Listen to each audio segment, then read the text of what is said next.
I think last time we ended up on, I was just watching the video, ended up on the price of games way back when. Yeah, that's what we were talking about, yeah, with, ignoring inflation and just looking at sheer numbers. I mean, yeah, it was almost $90 for an Atari game in 1979, 80, and adjusted for inflation, it's like 120 now. I'm just ballpark with that. It's probably close to twice or three times at this point, actually. Inflation, but calculated against the cost of living, so... A little bit different, but yeah, I suppose so. And then, yeah, my example is always, you look at a Toys R Us ad from like 1991, and, you see Super Nintendo game is $75 back then. The computer games were obscene, especially the role-playing games. Yeah, I can imagine. That's the amount that they probably took to create and everything like that, far more involved than a lot of other games. I think it was the Wizardry series that really blew my mind. I remember going to a store called Floppy Joe's, and I would see those things on the shelf, and they were just obscene, over $100. I mean, they had crazy boxes and all, but still over $100. Yeah, all software was so expensive back then. Not just games, but everything. There's a show called Computer Chronicles, which was like a public access show, and all of it's on like YouTube, more or less. And like when they list and talk about some of the things, I mean, you're talking about like word processing software from the early 80s was like $600. Yeah, but you only had to buy it once. Yeah, that's true. At least with word processing software. Anything enterprise, I'm sure they bought every couple of years, every 5 years, something like that.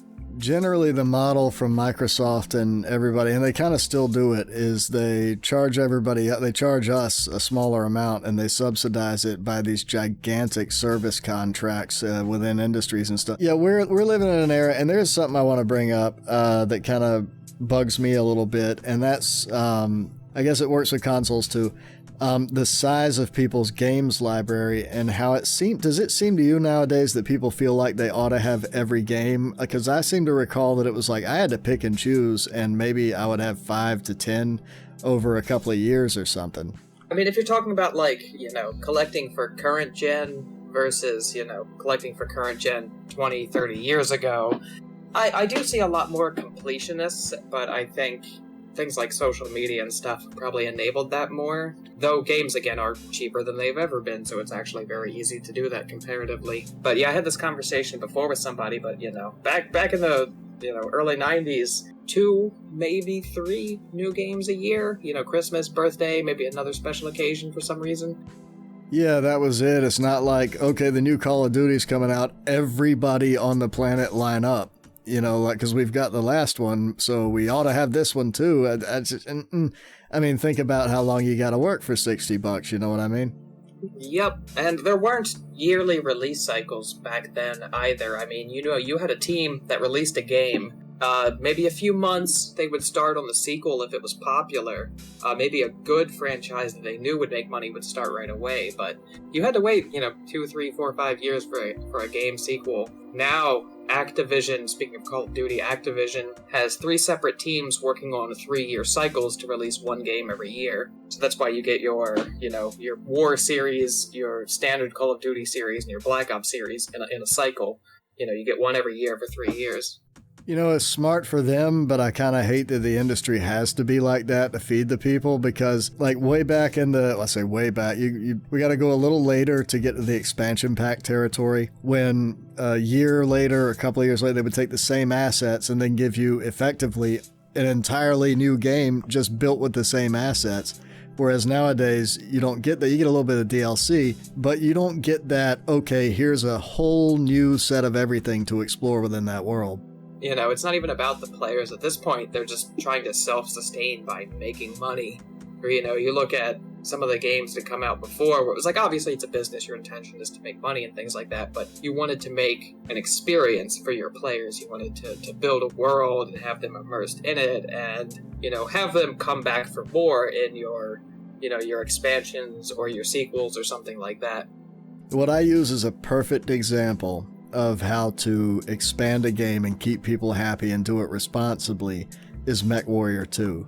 because at first it was you play as the Inner Sphere fighting the clans, and then all of a sudden they use the same game, but now you play as the clans and they really only just changed the interface. And then after that, now you play as a mercenary in the same world. They didn't have to really change anything. No, that's cool. Yeah, that's what it is. You build a world that keeps your players engaged. Absolutely. If they'd have taken it one step further and let you play in the ground forces, or they did let you be the elementals, which is a mech warrior thing, but if it became something where you could like go in buildings and stuff like that, could they have done it in that engine? I don't know, but that would have been the ultimate series right there. I don't know if I ever played Mech Warrior 2. Maybe I did, but I never owned it. I think I didn't have a lot of experience with early PC games, or like PC games really until after 2000, 2004, around that era.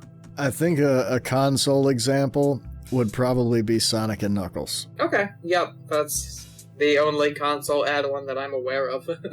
Yeah, it's like you're using the original world, the original assets, everything, then all of a sudden, holy crap, you can play as Knuckles. That Switch, honestly, pass-through cartridge, brilliant. There's a couple of cool devices that work in a similar way, but not quite exactly the same.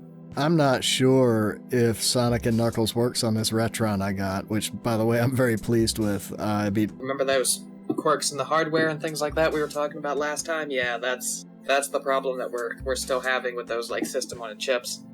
I'll tell you something, if it doesn't play half the games out there, the half it does play, it's going to play damn well. Let me tell you, the footage I'm getting off of that thing is obscene, but more than anything, it actually feels like the game finally. Yeah, that's the big part of it, is there's all sorts of different ways to play it, There's certainly the CRT purists out there who say that's the only way to play like vintage game or retro games and stuff. I would agree if the space is available. See, I got all this stuff. I got the studio recordings. I've got what we're doing now. I've got a whole bunch of crap. So in all the computers, so there's a limit as to how much I can set up. But if I had the space, if I could put up like a whole nother thing full of nothing but CRTs and consoles, oh yeah, I'd do it too. I just find the Retron to be actually pretty darn good. That's, it is pretty highly reviewed. I know it's been around for quite a few years now and everything. Like I said, I've played on one, but I've never owned one myself. It's eventually something I'll get, but, it's all about prioritizing my expenditures, and at this point I have the consoles, I need games. Although, then I come across something new, like I bought a Commodore 64 a couple months ago, and the Intellivision a couple weeks ago, and... Yeah, and every time you get a new system, you find out the games are priced differently, or you gotta find them somewhere else. And you need games, accessories, you need several things. What was that? Oh, we were talking about the Sega CD. I gotta look at the outputs on the Sega CD, see if I can convert it to HDMI. That would be pretty sweet. You should be able to. It's 3.5 audio and RCA phono out, yeah. Yeah, I just couldn't remember. It's sitting in there in the office right now because I took that picture of it. I can convert it to HDMI. I can just run it on this same monitor, this Sony PlayStation display that I'm running the Retron on, which is perfect for that. But given the fact, like for anybody with one of these emulators or a Retron or one of the other competing products, which there are, I can't imagine a better display. I really can't. No, that's really good to know. That's definitely... It's something I should probably eventually get. Again, I'm not an original hardware purist, but also I just really fucking love original hardware. I like the feeling of everything about it, plugging it in, the power switch, inserting a cartridge, or in the case of like micros, the keyboards, and just like the feel of it. I'm the same way. Like I said, I do have the limitations given all the computer crap I have to do. One of the things I was going to ask, since I broke my thumb, not completely snapped or anything, but broke it out there messing with that stupid crane. So Sonic Spinball is out for a little bit. I've got other things to record, but I was going to ask you, have you ever played Sonic Spinball? I have, yes. What I can't figure out is why it's so damn fun. And I know this is sacrilege, but I hate fucking pinball. I don't like it. And somehow... Sonic Spinball, even with its lackadaisical controls and its nonsensical ideas, somehow it's always been fun, even if you suck at it. Yeah, I think that's with all pinball games. Back in August, I did the Game Boy Challenge, where the only video games I played were original Game Boy games. Yeah, I remember seeing that. Yeah, so one of the things, I already owned, Kirby Pinball, or Kirby and Kirby Pinball Land. But someone else had recommended Revenge of the Gator, and I swear I've never made it past the first set in that game, but I played it all the time. I loved it, and I'm still, playing it on occasion here and there. I would very much like to see you suck at something as much as I sucked at those Atari games. Oh, there's plenty of games that I'm bad at. Absolutely. I still play them anyway. Some of them are bad games, and that makes sense. And some of them are great games that I'm just bad at. Yeah, it was the Atari arcade set on Steam that I got. I got it on Xbox too. Oh, okay. Yeah. That rocks, but obviously I cropped out the fake cabinet around it, so it fills the screen properly. Okay, cool.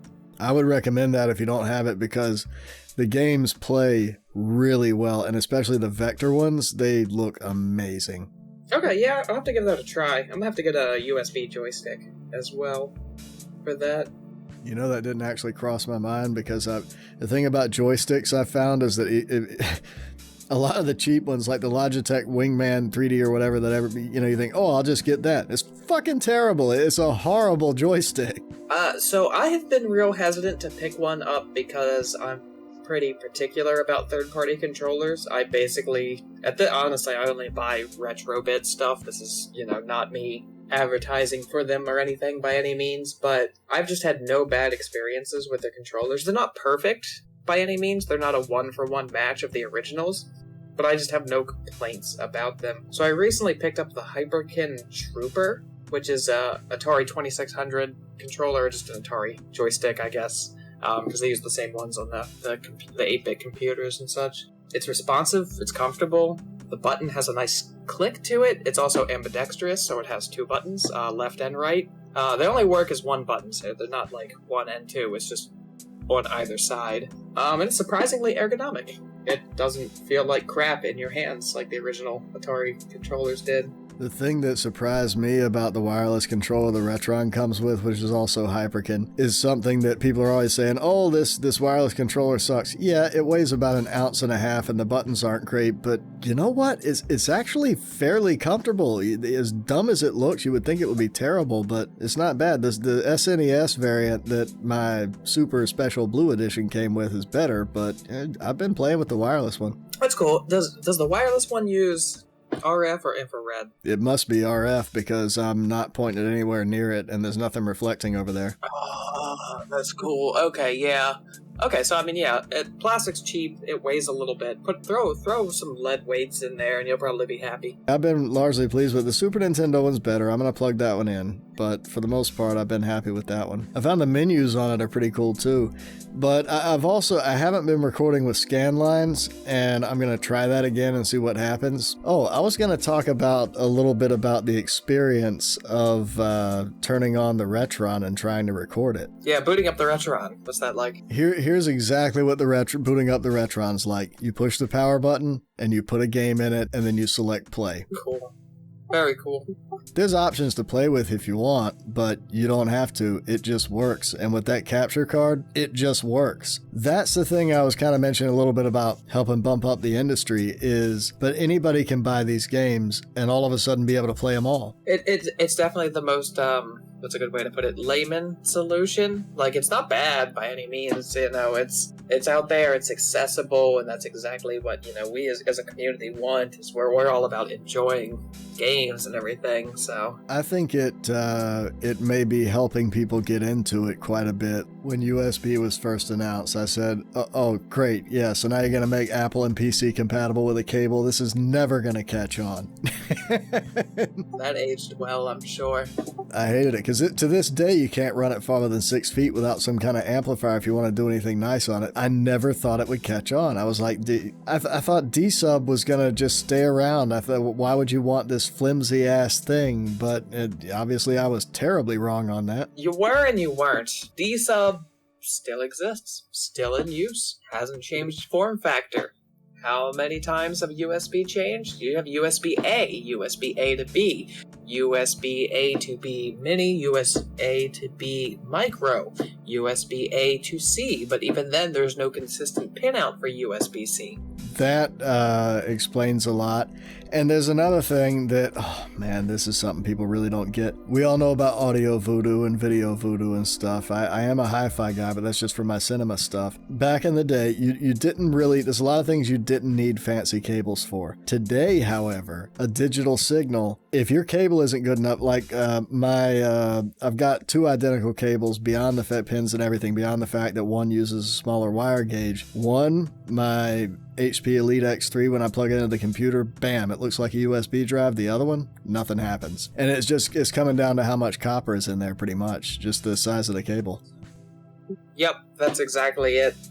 Because USB, a standard USB is 5 pins. You know, you have your plus 5 volts, minus 5 volts ground, and 2 for data. I will say that I have always been impressed with kind of how few pins it needs, but on the same token, it needs a lot more processing as a result. It does, which is why HDMI is much superior. HDMI it's an odd number. It's 19 pins, I think, because it also does Ethernet. HDMI is superior in about every single way. And if it weren't for the whole rights protection built into HDMI, including the cables themselves have copyright protection. You can get by those, by the way, by really cheap HDMI splitters, just for the record. I have noticed that I buy all my cables that they have anyway from Blue Jeans Cable because that guy just fucking slaughtered Monster. It was hilarious. And his cables are really high quality. This is not going to be strange at all for you to hear at this point, but I'm sorry, I like DVI better. Yeah, but, you know, HDMI solves a lot of problems. It's one cable that does nearly everything. Especially now with the audio return channel. That is impressive to me. The ARC pin or whatever they call it. Yep, ARC, yeah. And, you know, there's really... We should be in a world now where there's only 3 cables. You have USB-C, double-ended, so it's bi-directional, because USB-A is only monodirectional. So USB-C, HDMI, and maybe optical audio. SPDIF. I've always been a fan of optical for a lot of reasons. One thing I think, though, that people should probably stop ignoring is traditional coaxial. Because, yes, it will carry high-definition signal. Yes, it will carry multi-channel signal. It will carry all of that as long as it's encoded. It will carry so damn much of it, one cable feeds your whole neighborhood, for crying out loud. Yep, well, that's because it's, like, super thick copper. I mean, now we use, like, itty-bitty little bits of only, like, 80% copper, and even that's only plated on top of, like, nickel or something shitty like that. I do have a bunch of coax that's from the, probably, 80s, 90s. Like, ones that I've had for decades myself, so... The quality of copper has changed. So the purity ratio is, like, 60-40 in most copper these days. Maybe 80-20 for really good stuff. I go pure crystal oxygen free every time because it saves internal corrosion, and internal corrosion, silver oxide conducts. Silver's the best conductor, conducts as well as silver, but copper doesn't do that. Well, gold is actually a little bit farther down the scale. Is it? But silver blows gold out of the water, and iridium does too. I thought gold was better only because gold will never oxidize. That's why it's used, is because it doesn't oxidize, but silver oxide, silver's a little harder to work with, but silver oxide conducts as well as silver, so it doesn't matter. But if you put silver on a PCB and you coat over it, if you do the flow coating over top of it, the silver oxide can bubble the flow coating, so it's not really good on a PCB. But for a wire, it's phenomenal stuff. You can pump so much power down it, it's ridiculous. Okay, very cool. I'm not really surprised. I mean, I've always known that silver, was in that category, but I always assumed gold was slightly better only for the sheer purpose of it will never oxidize, so it never loses fidelity. Gold, really, people, obviously in older CPU stuff, it was necessary for the oxidation, but nowadays, The place you see it where it really matters is on connectors. Yep. I've got an HDMI cable from Blue Jeans that's 45 feet long. That should be impossible. Now it's as big around as my thumb, but Yeah, yep, okay, yep. that's a failing of HDMI and USB, is that the problem is the connector size. When it starts, it's getting squeezed through a bottleneck, and then it goes through awesome cable, and then it has to go through a bottleneck right at the end. Yeah, that makes sense. If they increase the size of that connector, they've got something there that was already changed the world, but it could change the world again, because the amount of power you could send down that, I mean, it could effectively replace USB entirely. Yes, that was my ultimate point, is that yes, it absolutely can. USB-A is still standard everywhere, and USB-A is still monodirectional, which is the worst thing ever. And on one hand, yes, it's nice to have it, the same as it was. On the other hand, I'm tired of plugging those things in 3 times to get them right. Yes, USB juxtaposition is what that's called, and yes. Oh, I didn't know it had a name. Okay, I will admit, those connectors turned out to be some of the most durable the world's ever seen. I will admit that. USB-A is better than every form of USB that's come after, except for old school B. One thing I am starting to appreciate is USB-C. Yeah, but the problem with USB-C is that it's technically a female connector. That is true. I noticed that and I thought it was weird. Yeah, if you hit that or jerk that hard enough, it's gonna break off that weird floating pin edge connector that's in the center of the port. I hate to say this, I really, really do.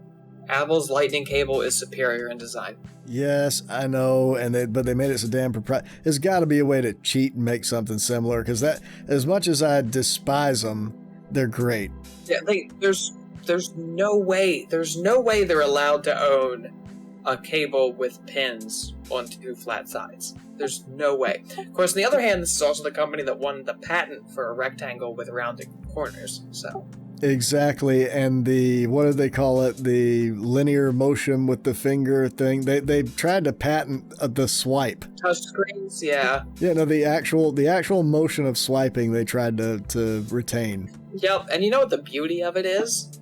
Is that Apple has to pay a licensing fee to Cisco every year because Cisco owns the name iPhone.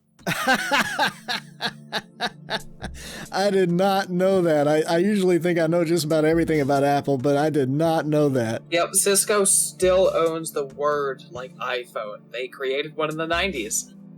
It was a video phone, like a hardline, like landline phone. And they called it the iPhone, and Apple still pays that licensing fee year after year after year. But they won't pay that one to Microsoft because of NTSC. NTFS. There we go. Oh yeah, NTFS. Man, Apple, I don't understand them. Yeah, because all SD cards come pre-formatted in NTSF. So Apple won't pay that licensing fee to Microsoft, despite the fact that Microsoft is the only reason that Apple is the world's most valuable company today. People do not realize that. If it wasn't for Microsoft bailed them out with, what, $800 million a while back? Well, that's because, yes, and Microsoft just came off of antitrust lawsuits, and, an injunction from the United States government where they were about to split up Microsoft. So Microsoft had to be like, oh shit, we need competition, give Apple money. The thing that really kicked that off, and I think in a way it was good, Microsoft did something that was good in a way. It came from Windows 98. We were talking about that. They included Internet Explorer, and then all those people that were just tearing you up every month with fees it was like Netscape that and people like that went up against them. Yeah, and it was like Microsoft just saved everybody money, and in the end they put it back in because they weren't found guilty. That's exactly it. You're perfectly allowed to include it as long as you don't make it the only option. Except, how does the Apple App Store work? It's a white list that Apple has to approve. That's the whole lawsuit between Epic and Apple right now. They need their market cap reduced by about 75%. I agree, yeah. They need to spin off some stuff. They are an estimated value of $2 trillion in assumed value plus actual assets. If I was to offer you Apple's entire business, you couldn't just turn around and sell it. You couldn't just turn around and sell their factories, their whatever, all that stuff. But if I was to offer you all that for $500 million and you had to keep it, but without the brand, or offer you the brand for $1 billion and you can do whatever you want with it, which one would you take? I mean, personally, I'd take the first option. I'd rather have their assets. Really? Because I'd take the brand and oh my God, I would use the hell out of it. If there's one thing we've learned, it's real easy to run a brand into the ground. That is true. I mean, Westinghouse used to be the premier TV. And well, I'll tell you something about that. I opened my refrigerator not too long ago, and there was a rabbit in it. You believe that shit? Wait, I'm sorry. Actual living, rabbit? Yeah, a rabbit. And I asked him, I said, what the fuck are you doing in my refrigerator? And he actually had an answer. What was he was westing. That's terrible. I love it, and it's terrible. All my jokes are terrible. All mine are terrible. I don't know any good jokes. Oh God, no. I'm not gonna get into jokes because there's some great ones that I love. But one of the things we should do is talk about the big bad in retro gaming, WATA. WATA? Yeah, WATA. The grading company. Oh, the grade. See, I don't actually know too much about video game grading. I've seen it.